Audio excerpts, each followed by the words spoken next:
This half term, on Tuesday the 16th of February, is Pancake Day. This is also known as Shrove Tuesday. Some Christians, on Shrove Tuesday and Ash Wednesday, give up something for 40 days.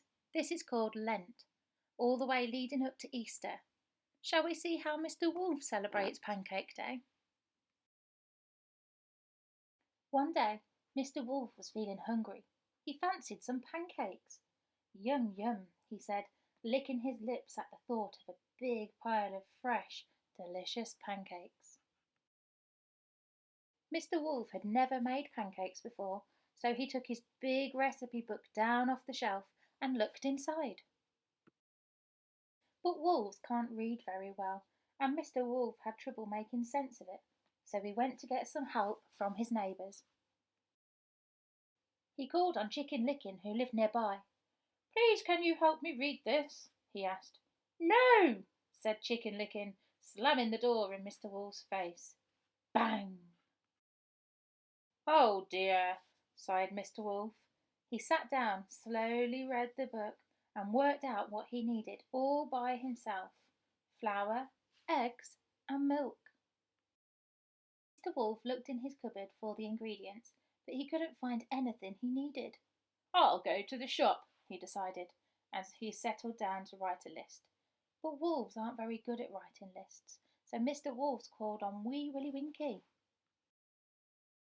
"You're very clever," said Mr. Wolf. "Can you help me write my shopping list, please?" "No!" said Wee Willie Winkie. "Go away!" He slammed the door. Bang!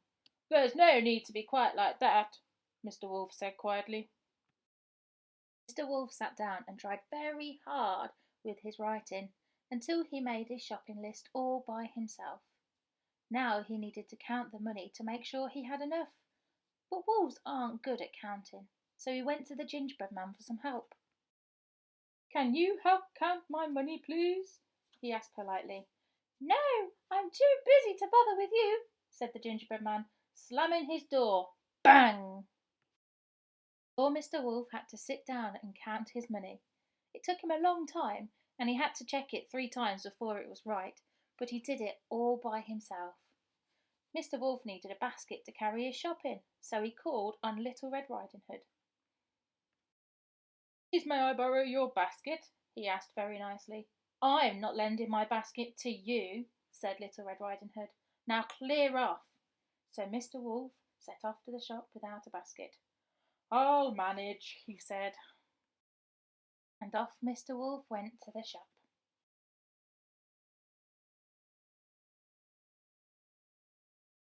He looked at his list, remembered what he needed, counted out his money, and carried the eggs, milk, and flour home, all by himself.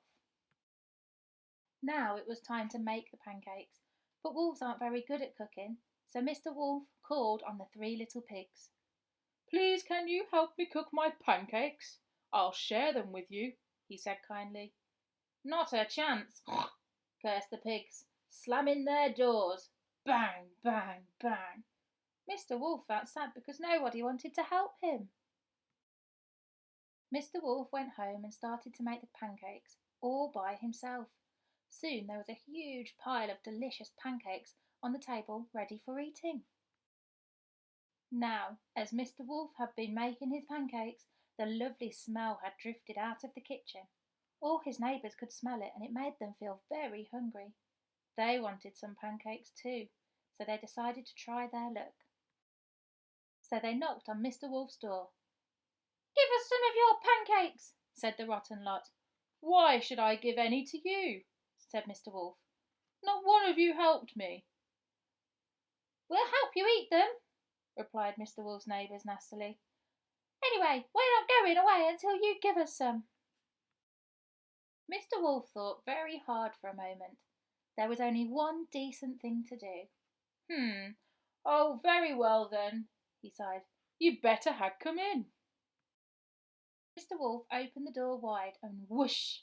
His greedy neighbours rudely pushed him aside and dashed down the hall. Mr. Wolf shook his head, shrugged his shoulders, and followed them into the kitchen. And when they were all in, Mr. Wolf gobbled them up. Snippety snappety! That was the end of his unhelpful neighbours. Then, with his bulging tummy not quite full, Mr. Wolf sat down to eat his pile of pancakes, and he did it all by himself. Well, there was nobody else around. I can't believe Mr. Wolf ate his neighbours. I don't think you should eat your neighbours, but maybe you could have a go at making some pancakes and sharing them with your family.